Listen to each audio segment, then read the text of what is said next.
Cockroach जनता पार्टीचा संस्थापक अभिजित दिपके अल्पावधीतच देशभरात प्रसिद्ध झाला। कॉकरोच जनता पार्टीची स्थापना देशभरातील प्रमुख शहरांमध्ये आंदोलन आणि त्यानंतर जंतर मंतरवर झालेलं आंदोलन यामुळे तो सोशल मीडियावर अल्पावधीतच प्रसिद्धीच्या झोतात आला।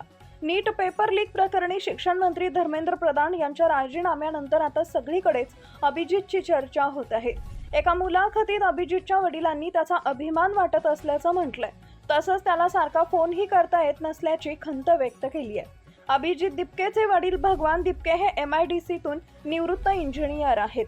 त्यांनी माध्यमांशी बोलताना सांगितलं की अभिजित, आता मी देशाचा पुत्र असल्याचं सांगतोय। मी तुमचा एकट्याचा मुलगा नाहीये, मला सारखे फोन करायचं बंद करा। जंतर मंतरवर देशभरातून लोक येत आहेत आणि माझी काळजी घेत आहेत असं त्यानं आंदोलनावेळी सांगितलं होतं, असंही वडिलांनी म्हटलंय।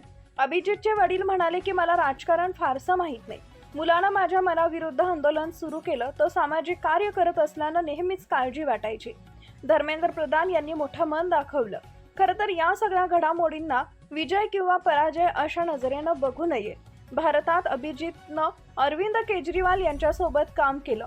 2 वर्षाच्या त्या काळात राजकारण जवळून समजून घेतलं। खरं तर मला राजकारण आवडत नाही, पण मुलगा जे करेल तो निर्णय घेईल त्याला पाठिंबाच असेल, असंही वडील भगवान दिपके म्हणाले। आई वडिलांनी सांगितलं की जंतर मंतरवर आंदोलन सुरू असताना अभिजितचा फोन उचलताना भीती वाटायची। काही वाईट बातमी तर येणार नाही ना अशी शंका मनात असायची। अभिजितच्या मित्रांकडून त्याची माहिती घ्यायचो। आता त्यानं लवकर घरी यावं। आंदोलनाला यश मिळाल्यानं आनंद आहे। गेल्या 2.5 महिन्यांपासून कुटुंब तणावात होतं।